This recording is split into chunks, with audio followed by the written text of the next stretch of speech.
Okay, so today we'll be discussing the principle of conservation of linear momentum.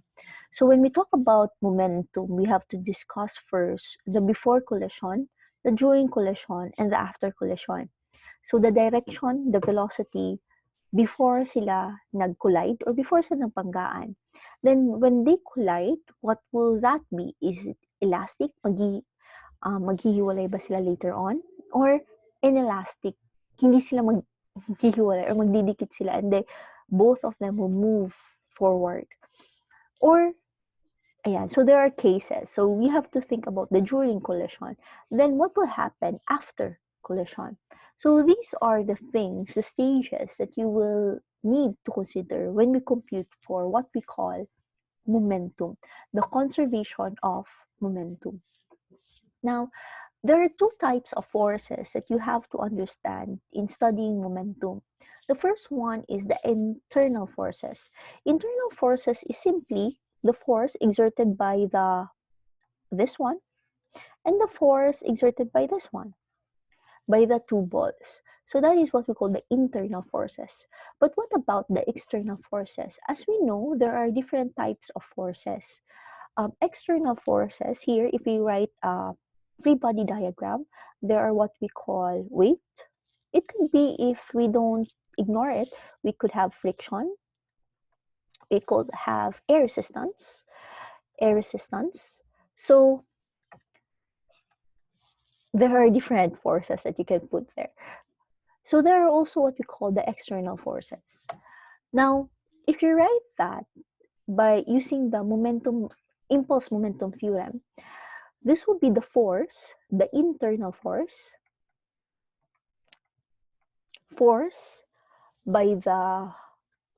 exerted by the balls to each other. So exerted by 1 on 2 or 2 on 1. And also, we add the weight, the external force. The external force is this one. The external force is this one. So the weight times the time. So this is our summation of forces times the change in time. This is simply the impulse. And of course, we have the formula in change in momentum. Now, this is for mass 1 and this is for mass 2. So we have the weight of 1, the ball 1, and the force exerted by 1 on 2 times time is equal to, of course, the mass of 1 times its final final velocity minus mass of 1 times its initial velocity. For the second ball, we have the weight of the second ball added to the force of the second ball on 1 times the change in time, mass times velocity final, and of course, mass times velocity initial of the ball 2. So we will have, if we combine them, we will have the following equations. So if we combine them, we have this. So we add this. I hope you understand that we just add this. And you minus it if you add this one. So that's why the formula looks like this. And of course, if you just add the two, you'll have this one. But we can actually say that this will be 0. Why is this 0? If you remember, in our classical, Newton's classical laws of motion, the third law of motion says an action will have the law of interaction.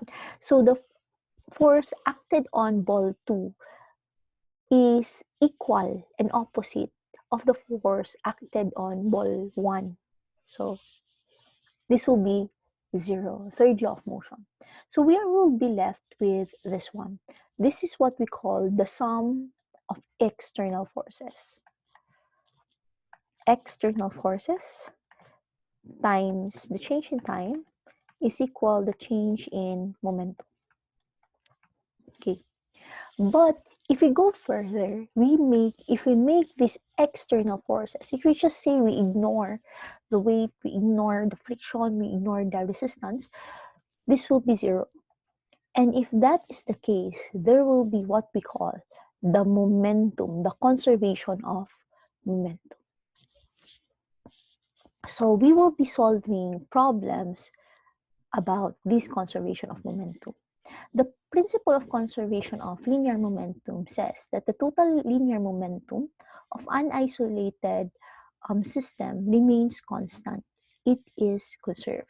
An isolated system is one of which the vector sum of the average external forces acting on the system is zero. When I say the average external forces, hindi po ibig sabihin yan na weight is zero. Hindi po ibig sabihin yan, the weight 2 is also zero. Every object has its weight. Pero pag inad mo kasi sila, tapos nag-zero sila, ang tawag na doon is the average external force, the sum of all those forces becomes zero. So yan yung gusto niya makuhang scenario. Now, if that is the case, and there will be conservation of linear momentum. So we will be having this formula. Okay, please note this formula. Now, for an example, we have here example number 6. Starting from rest, a pair of ice skaters push off against each other on smooth level ice where friction is negligible. So wala tayong external force. The female skater weighs 54 kilograms while the male skater weighs 88 kilograms. Find the recoil velocity of the male skater if the woman moves away with a velocity of 2.5 meters per second after the push-off. So first, let's talk about the before and the after the movement. So before the push-off, of course, may weight naman ang weight nito is 88 kilograms. At ang weight nito is 54 kilograms. So that's pretty straightforward. Sinabi naman dun sa problem. But the velocity here of the man is actually zero. Kasi wala pang movement. Di ba nakadikit pa lang naman sila, hindi pa sila nagpupush. For this one, is also zero. Kasi hindi pa naman sila nagpupush. Now, when they started pushing each other, magkakaroon na ng velocity. Kung mapapansin nyo, nag-move sila away from each other. Now, remember, these are vectors. When I say vector, let's just use the x-axis. Di ba sa x-axis? X and y-axis. These are positive x and this is negative x. So the woman has a positive 2.5 meters per second. Now, we now know, since ang guy, yung man, papunta sa kabilang side, we know na pag nagsagot tayo, ang sagot dapat niya ay lalagyan natin ng negative sign. So it should be negative because it will be moving at a negative axis. Ayan. So this is something that should be clear.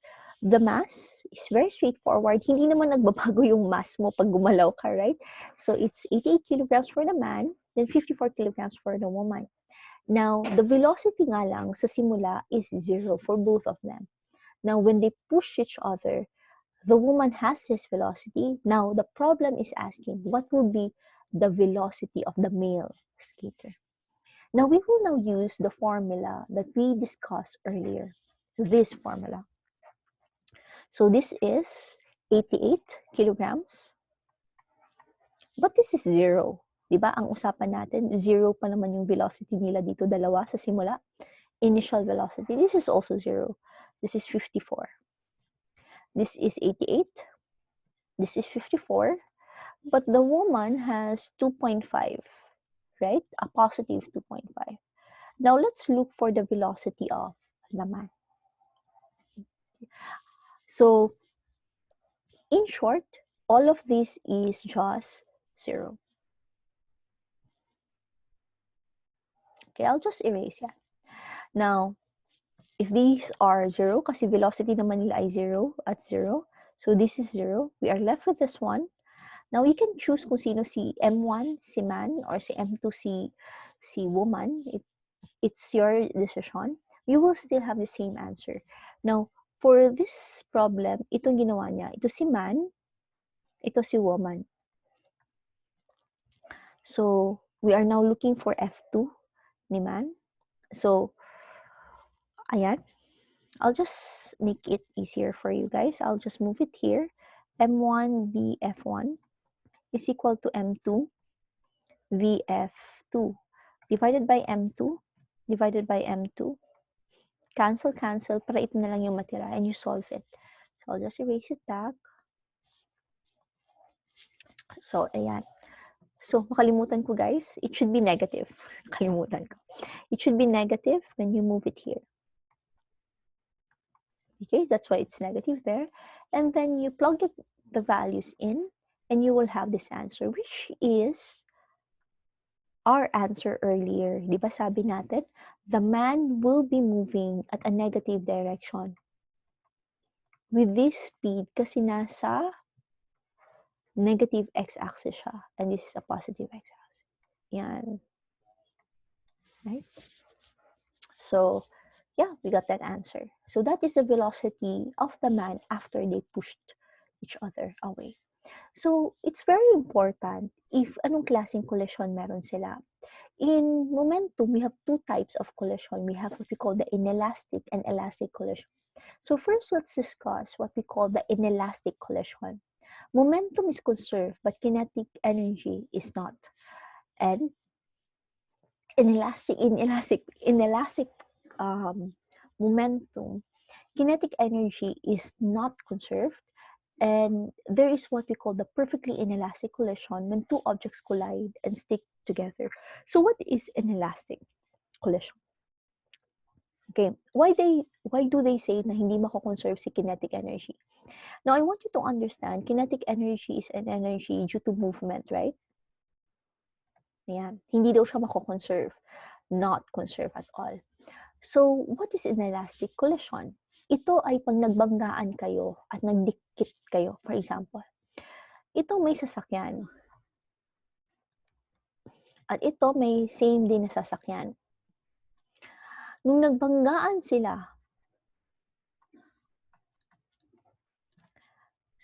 lang sila, as in like nagbanggaan lang sila, nag-crush sila together. So, sila ay nagdikit. Ang tawag dyan ay inelastic collision. Hindi sila nag-bounce back. So, later, pag-usapan natin pag elastic collision, pag nag-bounce na sila back. Ito kasi, nagdikit na sila together.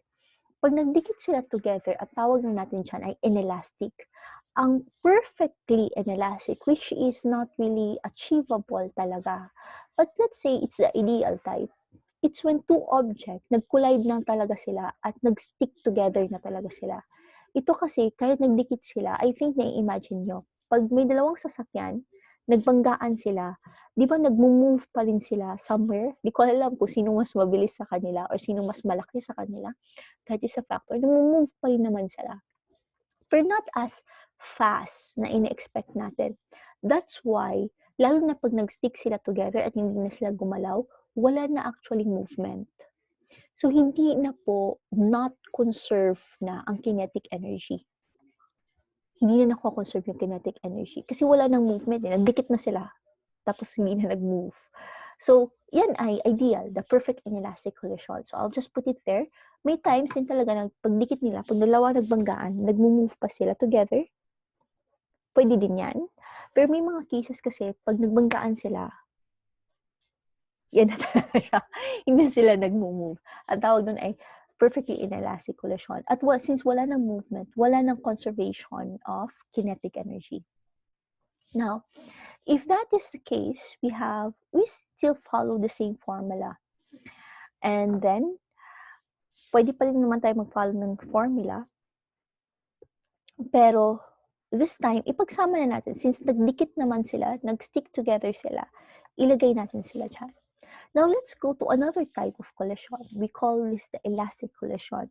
Now, the elastic collision is the most common collision. For example, meron kang isang bola.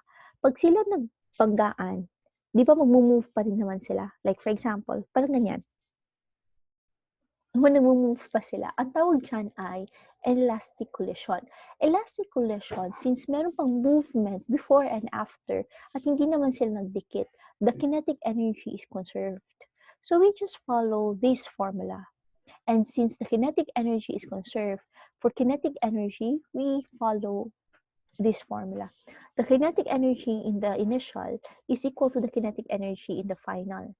So, of course, the momentum, the summation of momentum in the initial before sila nagbanggaan is also equal to the summation of momentum after sila nagbanggaan. At hindi sila nagdidikit. So, ang mga cases nito ay billiards, coins, nagbanggaan na tao. So, yeah, so that is elastic collision. So let's have an example here. A pickup truck with a mass of 1,800 kilogram is traveling eastbound, so papuntang east. Let's put a direction here, east-west. Yan. Eastbound with, yan. So I hope you understand na ginagawa natin ng positive x, and this is a negative x value. A positive 15 meters per second. While a compact car, ito naman siya naman ay nag-moving westbound. So ito ay negative kasi papunta siya doon eh. Papunta siya doon, so negative yung value niya.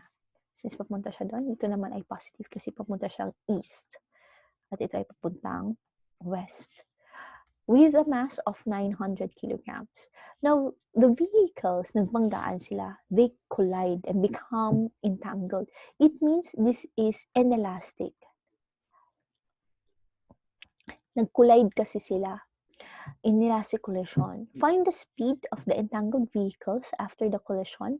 Find the change in velocity of each vehicle.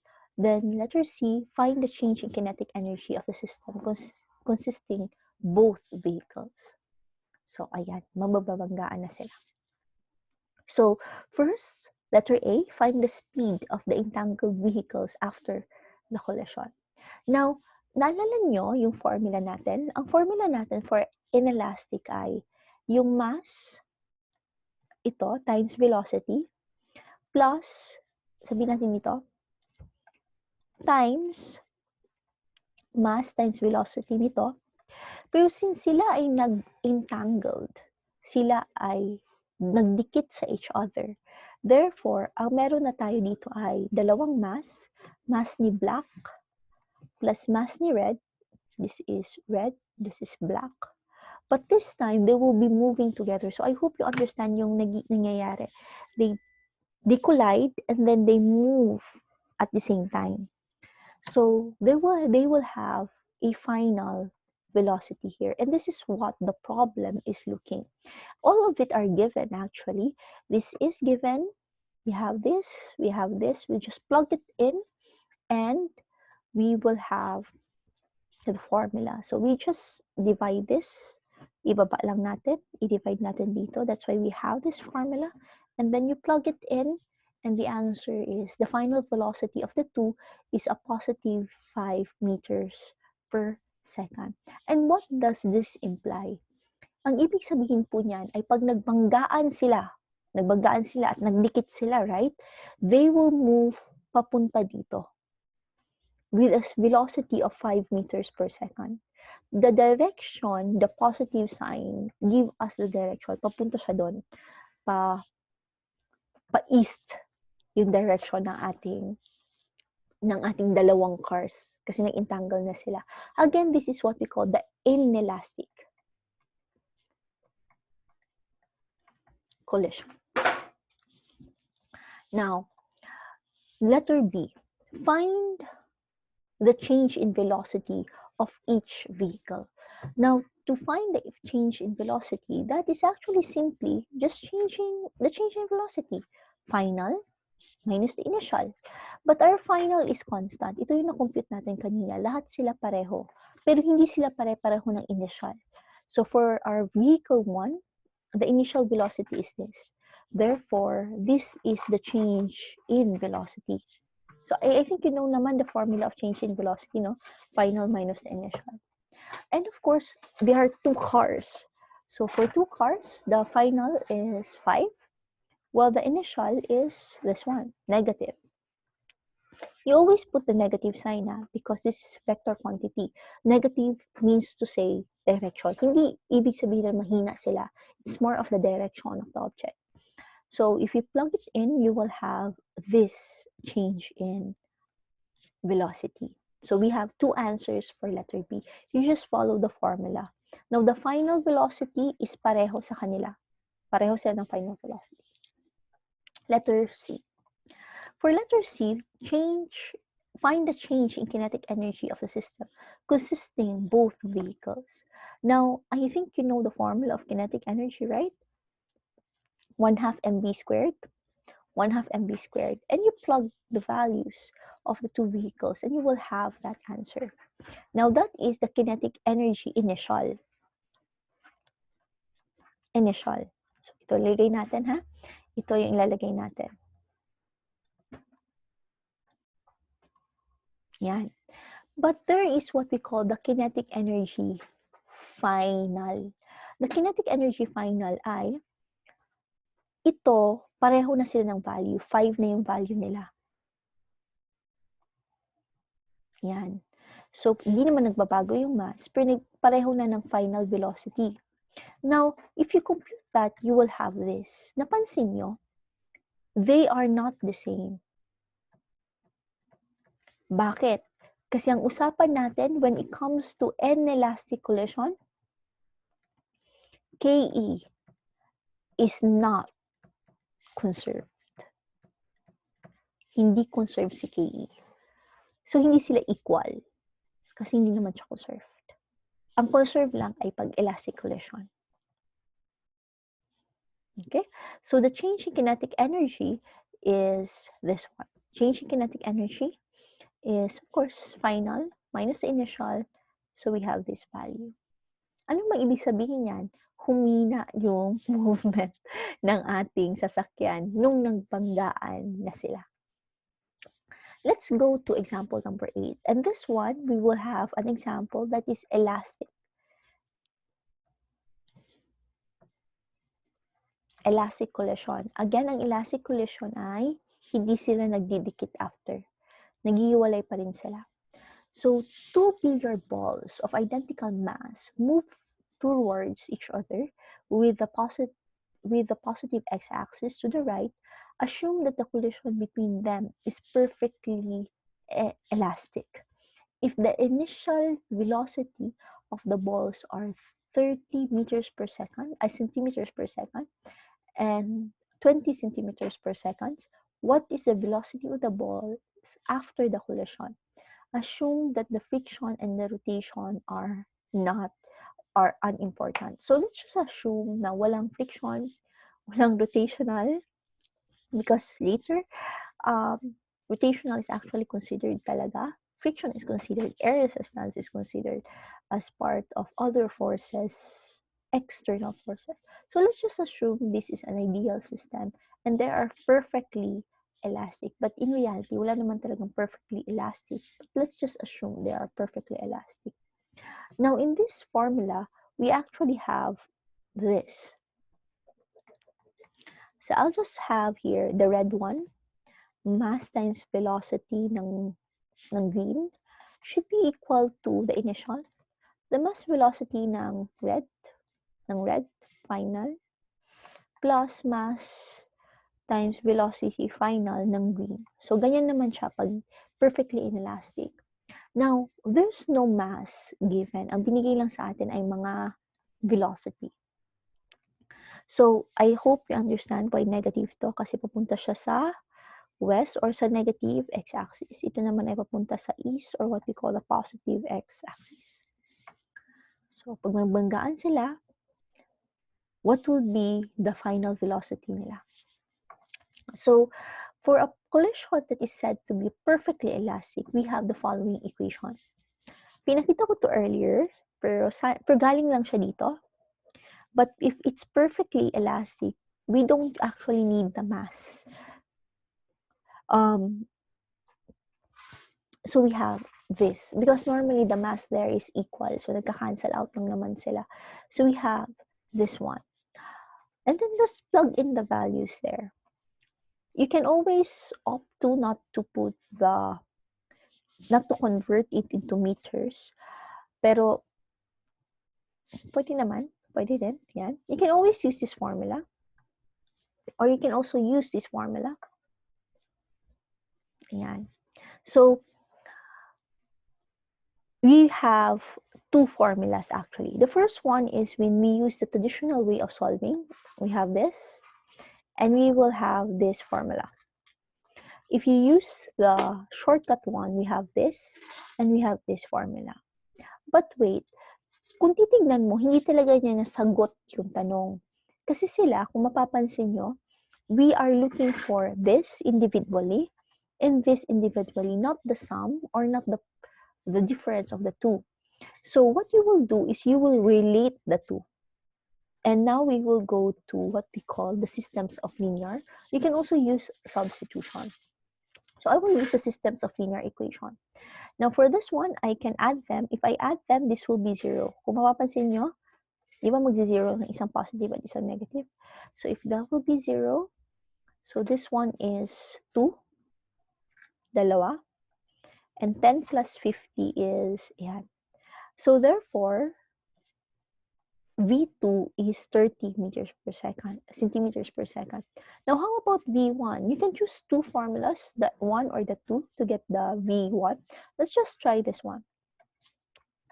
Kung 10 ay para kay V1, at nalaman natin si V2 na 30, ano si V1? V1 is equal to 10 minus 30, or simply, negative 20 V1. So I'll just negative 20. I hope they use also the same formula, but I think we will have the same answer. Yes, that is a negative 20 centimeter. So notice na ang nangyari, since perfectly elastic collision siya. Kung mapapansin nyo, nag-exchange lang sila ng velocities. Balikan ko ha. Ganito. Kung ito ay 30, si V1, nung nagbanggaan sila, ito na yung naging 30. Kung ito ay negative 20, nung nagbanggaan sila, ito na yung negative 20. So, nag-exchange lang yan pag perfect elastic collision. So, that ends our momentum discussion. I will give you your formative assessment on Canvas. Stay safe and thank you.